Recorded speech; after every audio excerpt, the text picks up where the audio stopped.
Então, caro amigo e amiga internauta, este é o nosso último bloco e estamos falando de atribuições do presidente da República, competência privativa, dentro do tópico das delegáveis, as competências que podem ser delegadas do presidente da República para os ministros de Estado. Desta forma, também pode ser delegado pelo presidente da República para o procurador-geral da República e para o advogado-geral da União. Então, a primeira competência que pode ser delegada é a organização e funcionamento da administração pública, quando isto não implicar em aumento de despesa e nem em extinção ou criação de órgãos. A primeira é essa. A segunda é quando fala-se de comutar penas, não é? Poderá o presidente da República delegar a esses três, né, a questão de estar comutando pena e, com isso, inclusive, ouvindo órgãos que, se necessário for, tem que se ouvir, Ministério Público, ou que seja, um órgão que vem, então, a ter que ser ouvido.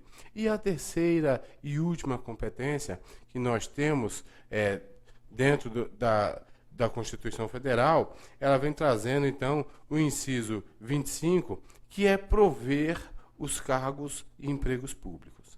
Nós temos que lembrar que, quando se trata do inciso 25 do artigo 84, é apenas a primeira parte, porque a segunda parte fala de, então, extinguir os cargos públicos. Desta forma, extinguir os cargos públicos quando vago é competência do presidente da República, que ele pode fazer mediante decreto, mas ele não pode delegar isso para os ministros de Estado. Então, essas três nós temos aí, que é o caso de, então, de conceder indulto e comutar penas, se necessário, ouvindo os órgãos determinados, organização e funcionamento da administração pública, quando não implicar em aumento de despesa, nem criação de órgão ou extinção de órgão, e a questão de prover os cargos públicos. Então, de nomear o pessoal que passou em concurso público, de dar posse, de dar o exercício. Ele poderá delegar para essas três pessoas. Ademais, as demais competências do presidente da República são indelegáveis. Indelegáveis. Não pode o presidente da República delegar, como, por exemplo, nomear e exonerar os ministros de Estado. Imagina se o presidente da República, ele então delega ao ministro da Justiça exonerar ou nomear o ministro da Saúde, o ministro da Educação. Quer dizer, não fica uma coisa muito equânime, não tem uma questão de hierarquia. E aí traria confusão, conflito no primeiro escalão do governo. Então, competência que o presidente não pode delegar. Ademais, o presidente da República também, ele, junto com os ministros de Estado, então com o auxílio dos ministros de Estado, exercerá a direção superior da administração federal. Então, todo o primeiro escalão da administração pública federal é exercida pelo presidente e esse escalão pelos ministros de Estado, né, que auxiliarão o presidente da República nessa missão do Poder Executivo. Bom, nós temos mais competências, vamos olhar algumas aqui, como, por exemplo, iniciar o processo legislativo nas formas e nos termos dessa própria Constituição, da Constituição de 88, quando, por exemplo, o presidente da República inicia um processo legislativo, quando o presidente envia um projeto de lei para o Congresso Nacional, e o Congresso Nacional, então, inicia o processo legislativo para que possa, então, estar convertendo, aprovando esse projeto de lei em lei ou não. Então, é um dos momentos que ele inicia com a apresentação de um projeto de lei ao Congresso Nacional. Ademais, o presidente da República ele pode vetar total ou parcialmente um projeto de lei. Então, o Congresso Nacional aprova um projeto de lei e envia para que o presidente da República possa exercer sua outra atividade, que é sancionar, promulgar e publicar as leis. Então, o projeto de lei enviado ao presidente da República, para que ele possa fazer isso, ele também poderá vetar total ou parcialmente esse projeto de lei, né? Ele pode vetar por interesse público ou por inconstitucionalidade. Ademais, ele pode dispor, mediante decreto, da organização e funcionamento da administração pública, quando não implicar em aumento de despesa, nem criação de órgãos ou extinção de órgãos. Essa parte, o presidente da República pode delegar aos ministros de Estado. Bom, essa é a linha A do inciso 6º. Já a linha B, que fala de extinguir os cargos e funções públicas quando vagas na administração pública federal, o presidente da República não poderá delegar para os ministros de Estado, nem para o AGU, nem para o PGR. É competência indelegável. Além do mais, manter relações com estados estrangeiros e acreditar em seus representantes, competência indelegável do presidente da República.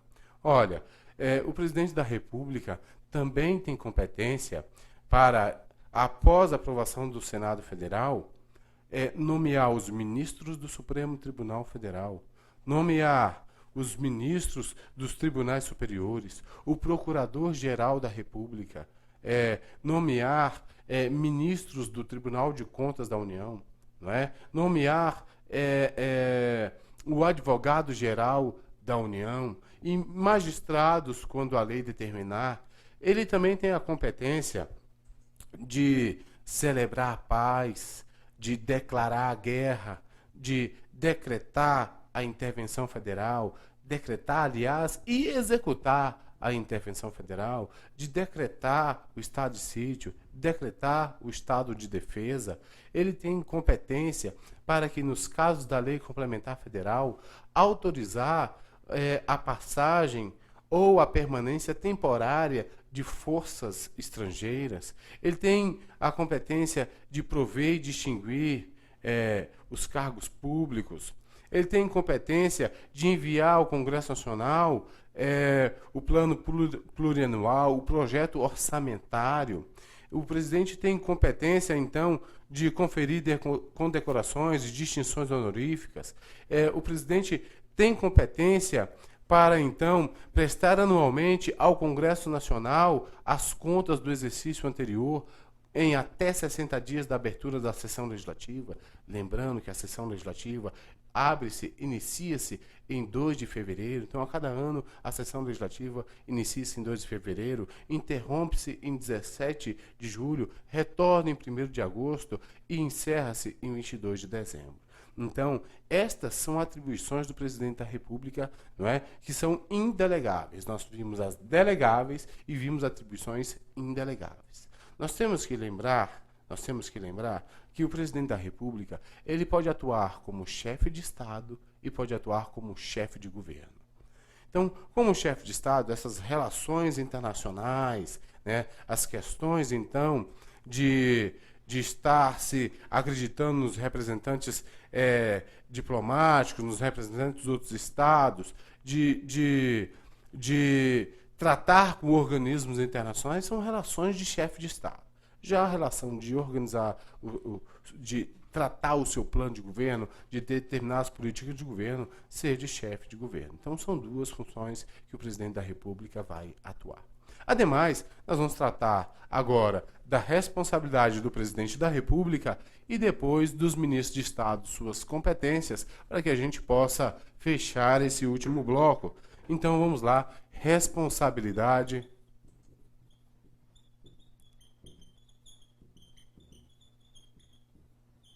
do presidente da República. Quando trata-se de responsabilidade do presidente da República, ele cometendo um dos atos que nós vamos ver, ele cairá em crime de responsabilidade. Então, ele estará cometendo um crime de responsabilidade. Então, quando, por exemplo, o presidente ele atenta contra a existência da União, a segurança interna do país, contra a probidade administrativa, contra as leis e as decisões judiciais, a lei orçamentária. Quando ele atenta, por exemplo, então, contra o livre exercício do poder legislativo, do poder judiciário, do Ministério Público, dos poderes constituídos nos estados das unidades da federação, cometerá crime de responsabilidade. Então, estas são as responsabilidades do presidente da República. Como é que vai funcionar, então, esse processo? Olha, o presidente, ele poderá responder por dois tipos de crime: por responsabilidade e crime comum. Então, responsabilidade e crime comum. Olha, os dois crimes que o presidente da República poderá responder. Se for por responsabilidade, será no Senado Federal. Se for crime comum, será no Supremo Tribunal Federal. Vamos lembrar que a competência privativa da Câmara de juízo de admissibilidade é de que, por meio do voto de 2/3 dos seus membros, autorize a abertura de processo contra o presidente da República. Então, quando autorizado a abertura de processo contra o presidente da República, o Senado Federal instaurar o processo contra o presidente da República, será o presidente da República suspenso por 180 dias. Então, qual é o momento da suspensão do presidente da República? Da abertura, da instauração do processo no Senado Federal. Isso tratando-se de crime de responsabilidade. Por exemplo, então, existência da União, livre exercício do Poder Legislativo, Judiciário, do Ministério Público e dos poderes constituídos das unidades da Federação, segurança interna do país. Que mais? Temos, então, probidade administrativa, lei orçamentária, leis e decisões judiciais. Probidade administrativa são os casos tragos pela própria Constituição Federal. Atentou contra um desses, crime de responsabilidade, autorizado pela Câmara, o Senado Federal processará. Instaurou o processo contra o presidente da República, estará suspenso por 180 dias. Isso sem prejuízo da sua remuneração. Agora, em crime comum, por exemplo, um homicídio, um latrocínio, um crime comum, um crime que qualquer pessoa pode, então, estar fazendo, o presidente da República será processado no Supremo Tribunal Federal. Então, após o juízo de admissibilidade de 2/3 da Câmara, quando o processo for recebido, então, aliás, quando a denúncia for recebida ou a queixa-crime for recebida no Supremo Tribunal Federal, é o momento que o presidente será suspenso. Então, recebido a denúncia, suspensão do presidente da República. A Constituição tanto trata do termo como suspensão, como afastamento. Eu acredito que o melhor termo seria o afastamento, já que o afastamento dá-se, então, com a percepção dos seus subsídios, não é? Bom, então, dessa forma, ele, então, estando suspenso por 180 dias, se o processo for concluído tanto no Senado quanto no Supremo, sofrerá ele os efeitos da condenação. Ou condenação política, ou a condenação, então, em razão judicial. Se esse processo não for concluído em 180 dias, o presidente da República retorna ao exercício do seu cargo, mas sem prejuízo do andamento processual. Ou seja, o processo continua andando, continua com andamento normal na Justiça, no Supremo Tribunal Federal ou no Senado Federal. Bom, beleza. Em razão disso, nós temos que observar que o presidente da República, então, ele não tem essa imunidade como os deputados e os senadores. Mas o presidente da República não poderá ser preso em hipótese alguma antes da sentença condenatória. Então temos que lembrar que processar pode ser processado desde que haja autorização da Câmara, mas preso, o presidente da República não poderá ser preso sem antes ter uma sentença condenatória. Tranquilo? Beleza. Veja bem, ademais, agora, nós iremos ver aí as atribuições dos ministros, a competência dos ministros, tá certo? Então, vamos ver aqui dos ministros.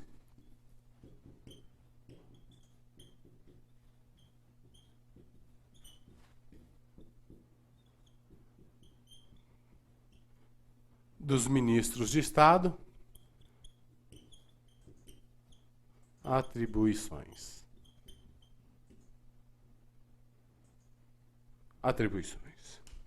Olha, começa-se então, no artigo 87 da Constituição Federal, o tratamento dos ministros de Estado. Vem nos falando que, para ser ministro de Estado, é preciso ser brasileiro e maior de 21 anos. Primeira coisa, então, que nós temos que observar é, para ser ministro de Estado, idade mínima de 21 anos, tá certo? Agora, e a condição de ser brasileiro? Escuta, para ser brasileiro, aliás, para ser ministro, essa questão de ser brasileiro, tem que ser brasileiro nato ou brasileiro naturalizado? Ou um português equiparado poderia também ser ministro de Estado no Brasil? Olha, se for para ministro do Estado da Defesa, se for para ser ministro do Estado da Defesa, somente brasileiro nato poderá exercer essa atividade. Este ministério é exclusivo para brasileiro nato. Correto? Agora, para qualquer outro ministério, poderá ser brasileiro naturalizado, poderá ser português equiparado. Mas para ministro de Estado da Defesa, apenas brasileiro nato. Bom, ademais, então, vem nos falando que ele também precisa estar no exercício dos seus poderes políticos. Então, tem que estar com os poderes políticos aí em pleno gozo, não é? Não pode estar com nenhuma restrição na esfera dos seus direitos políticos. E aí, nós temos aqui a Constituição nos trazendo a questão de que, além de outras competências determinadas em lei, temos aqui competências tragas pela própria Constituição Federal, que uma delas é exercer a orientação, a coordenação e a supervisão dos órgãos e das entidades da administração que seja da sua área de atuação. Então, o ministro de Estado da Saúde poderá exercer essa orientação, essa coordenação e essa supervisão dos órgãos que estejam na sua área de atuação. Ele não pode, então, o ministro da Saúde estar fazendo essa orientação, essa coordenação e essa supervisão nos órgãos ou entidades do Ministério da Educação. Isso vai competir ao ministro da Educação. Além do mais, vamos aí que tem-se, então, a competência de estar expedindo, então, instruções para a observação dos decretos, dos regulamentos e das leis. Veja bem. O presidente da República, ele então pode expedir decreto e pode expedir regulamento,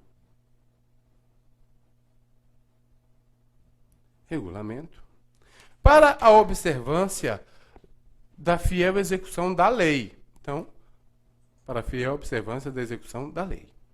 O ministro de Estado está abaixo do presidente da República. Então, o ministro de Estado, esse ministro de Estado poderá, então, expedir essas instruções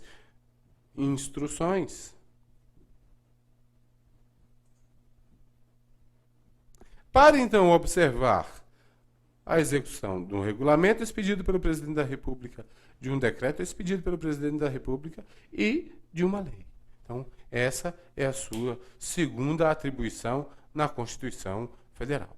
Ademais, a terceira atribuição trata que, então, o ministro de Estado ele apresentará anualmente um relatório, né, ao presidente da República para demonstrar ao presidente da República como está a sua gestão naquele ministério. Então, todos os anos, o ministro de Estado apresentará ao presidente da República um relatório da sua gestão nesse ministério. E a última competência que nos traz a própria Constituição Federal é que o ministro da República tem a competência de estar, então, desenvolvendo aquelas atribuições que o presidente da República outorgar ou que o presidente da República delegar ao ministro de Estado. Então, o presidente da República delegou, o ministro de Estado tem atribuição, tem competência de fazê-la.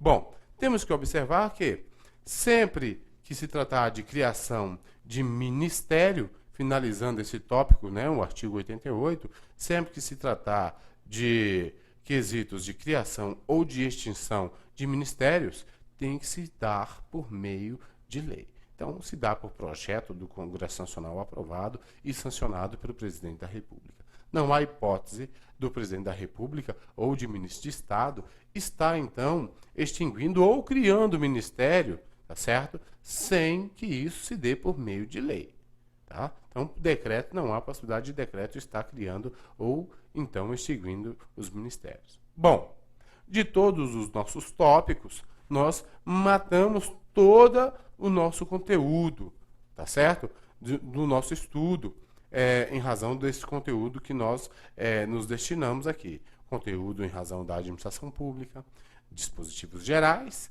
servidores públicos, poder executivo, com atribuições, responsabilidades do presidente da República e as competências dos ministros de Estado. Bom, ademais, nós temos que lembrar que um estudo tem que ser um estudo levado a sério. Quando você for estudar, você tem que estar em um local adequado para o seu estudo. É ideal que você faça exercício físico para que você possa sempre estar com o corpo e com a mente disposta e animado para estudar. Faça bastante exercício, não é? Que é imperioso a atividade de exercício.